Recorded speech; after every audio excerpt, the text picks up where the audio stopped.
आज ओपिनियन भारत में हम बात करेंगे उन अपनों की जो दर्द में होने के बावजूद अपने दर्द को अपनों से शेयर नहीं करते हैं। लंदन को हिंदुस्तानी अक्सर तरक्की याफ्ता देश मान बैठते हैं, लेकिन हाल में वहां की संसद में एक ऐसी रिपोर्ट आई है जो हमें नए सिरे से सोचने पर मजबूर कर देती है। Women and equality committee WEC की रिपोर्ट कहती है महिलाओं के दर्द, खासकर पीरियड्स या रिप्रोडक्टिव बीमारियों से जुड़ी तकलीफों को अक्सर हवाई मान लिया जाता है। उनके दर्द को सुनना वक्त की और उसका इलाज पैसों की बर्बादी से अलग नहीं माना जाता। बेंगलुरु के अतुल सुभाष की मौत के बीच ये चर्चा कुछ बेमौका हो सकती है, लेकिन रिपोर्ट चूंकि अभी आई है तो बात भी अभी ही होनी चाहिए। हुआ ये कि हाल में लंदन की संसद में वुमेन एंड इक्वालिटी कमेटी ने एक खुलासा किया, जिसके मुताबिक उनके यहाँ महिलाओं के दर्द को हल्का फुल्का मानते हुए खुद डॉक्टर ही खारिज कर रहे हैं। खासकर पीरियड पेन को लेकर अगर कोई चली जाए महिला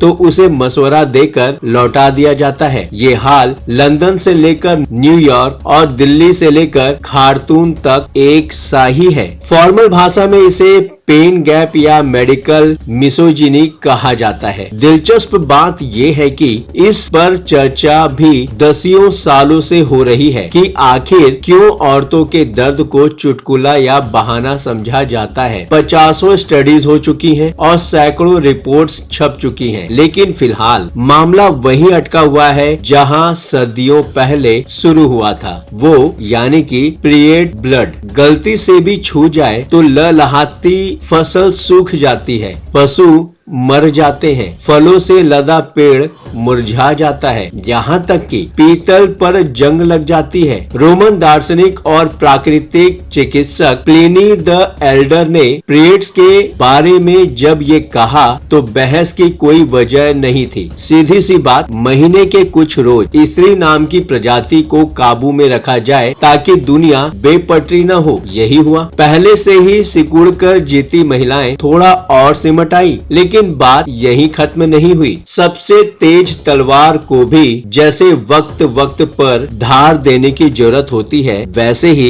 इस जनाना बीमारी का खतरा भी रह रहकर याद दिलाया जाने लगा है। साल 1874 में पॉपुलर साइंस जर्नल में छपा एक आर्टिकल धूम मचा रहा था। उसके लेखक हेनरी मॉडस्ले को ब्रिटेन समेत यूरोप में बुलाया जाने लगा कि वे बोले जिससे बागी स्त्रियां संभल जाएं। आर्टिकल का एक टुकड़ा आप भी पढ़िए। चलिए मैं ही पढ़ के आपको सुना देता हूँ। स्त्री पुरुष की तुलना दो बराबर के शरीर और दिमागों की तुलना नहीं है। औरतें महीने के कुछ दिन और जिंदगी के बहुत सारे साल किसी बच्चे से भी कमजोर और मूर्ख हो जाती हैं। लंबी सैर या ज्यादा खाना खा लेने तक से पीरियड्स का डर और बढ़ जाता है। तो स्त्रियां आराम करें और हल्का खाएं। एक तरफ हल्का भोजन, उच्च विचार पर पर्चे रंगे जा रहे थे, दूसरी तरफ कुछ औरतें पढ़ने लिखने लगी। लंबी सैर करते हुए वे मेडिकल कॉलेजों तक पहुंच गईं और डिग्री भी पाने लगी। राग रंग की गर्म कढ़ाई में मानो छन्न से पानी गिरा हो। पीरियड के नाम पर सालों साल दी चेतावनी बेकार होने जा रही थी। पुरुष इकट्ठा हुए और साल 1873 में लंदन ऑब्स्टेट्रिकल सोसाइटी ने महिलाओं को अस्पतालों में रैंक लेने से रोकने के लिए वोट कर दिया। डॉक्टरों के तर्कस में वही घातक तीर था। पीरियड्स में महिलाएं बेकार हो जाती हैं, वे अपना दर्द संभालेंगी या मरीज का। महिला डॉक्टरों को इस तर्क के साथ घर बैठा दिया गया, यानी एक तरफ दर्द को मानने से ही इनकार कर दिया गया, दूसरी तरफ इसी के हवाले से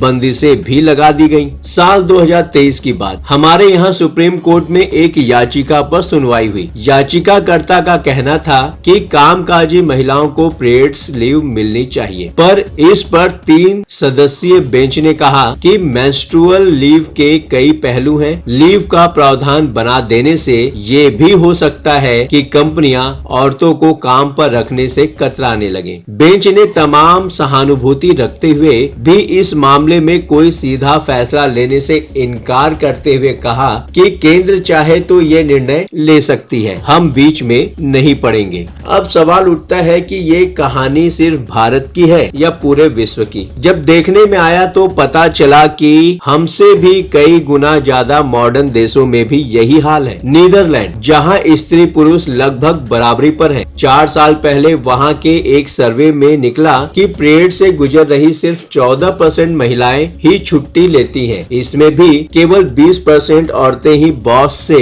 असल वजह बता पाती हैं। ज्यादातर महिला कर्मचारियों को हर महीने एक आध दिन या तो बुखार आ जाता है या फिर कोई फैमिली इमरजेंसी। दूसरा विश्व युद्ध खत्म होते ही जापान ने अपने यहाँ पीरियड लीव पॉलिसी लागू कर दी। वो चाहता था कि युद्ध में घर बाहर संभालती थक चुकी औरतें थोड़ा सुस्ताएं। इस बात को 70 साल से ज्यादा हो गए हैं, लेकिन वहाँ हालात और खराब है। टोक्यो के फाइनेंशियल अखबार निकेई का सर्वे बताता है कि वैसे तो जापान की 48% औरतें दर्द से निढाल रहती हैं, लेकिन काम से छुट्टी नहीं ले पाती। वजह, पीरियड्स पर छुट्टी मांगती औरत या तो झूठी है या नाकाबिल या फिर कमजोर। कल्पना करें, ऑफिस मीटिंग के दौरान कोई महिला सहकर्मी पीरियड पेन की बात करते हुए उठ जाए। अव्वल तो ऐसा होगा नहीं, और अगर हुआ तो जब वो यह कह रही होगी, दिल ही दिल में कुछ पुरुष मुस्कुरा रहे होंगे, कुछ चिड़चिड़ा रहे होंगे, तो कुछ पक्का होंगे कि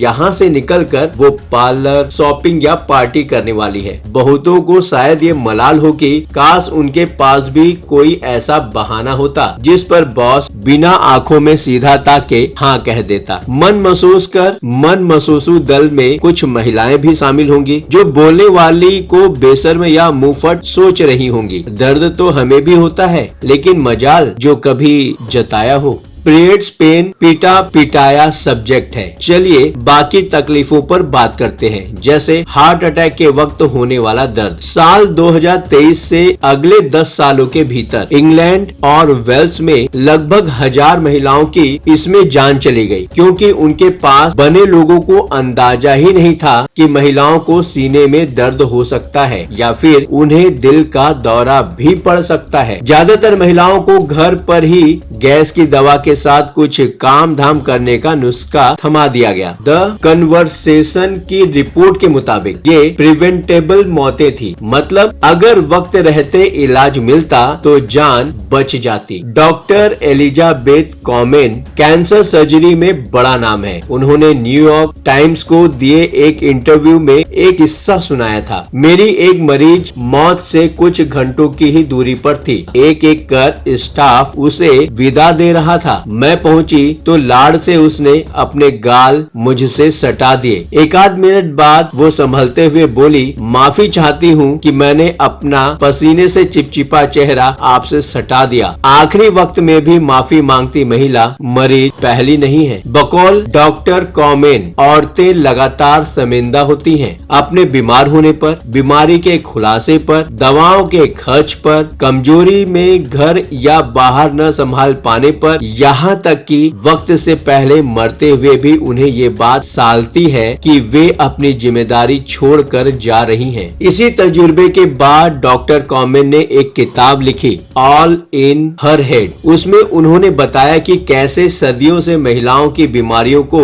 वहम कहकर टाला जाता रहा, यहाँ तक कि अब भी दर्द में होने पर वे माफी मांगने लगती हैं। कुछ हफ्तों पहले की बात है, एक जानने वाले ने सोशल मीडिया पर पीरियड्स में बेहाल होती लड़कियों पर लंबी पोस्ट लिखी। अंग्रेजी में लिखी पोस्ट की एक लाइन थी, दुनिया ने तुम्हारा दर्द समझने का ठेका नहीं लिया है। दर्द है तो घर बैठो, कमाने का काम हम पर छोड़ दो। ट्रोल होने पर पोस्ट गायब हो गई, लेकिन केवल पोस्ट ही। दर्द है तो घर बैठो, आखिरकार ये क्या बात है? कोई घर पर बिठा दे इसलिए कितनी ही बच्चियां स्कूल रास्ते में उनके साथ छेड़छाड़ होती है, उसके बाद भी वो चुप रहती हैं। घर पर बैठना पड़े इसलिए कितनी ही औरतें अनचाही छुअन सहती हैं। घर पर न बैठना पड़े इसलिए आधी दुनिया हर महीने ऐठते पेट के साथ भी तन कर बैठने को मजबूर रहती है, या फिर सीने के दर्द में गैस की दवा खाकर बेमौत मर जाती हैं। तो मेरा सिर्फ एक ही सवाल है आपसे, क्या सिर्फ मर्द को ही दर्द होता है?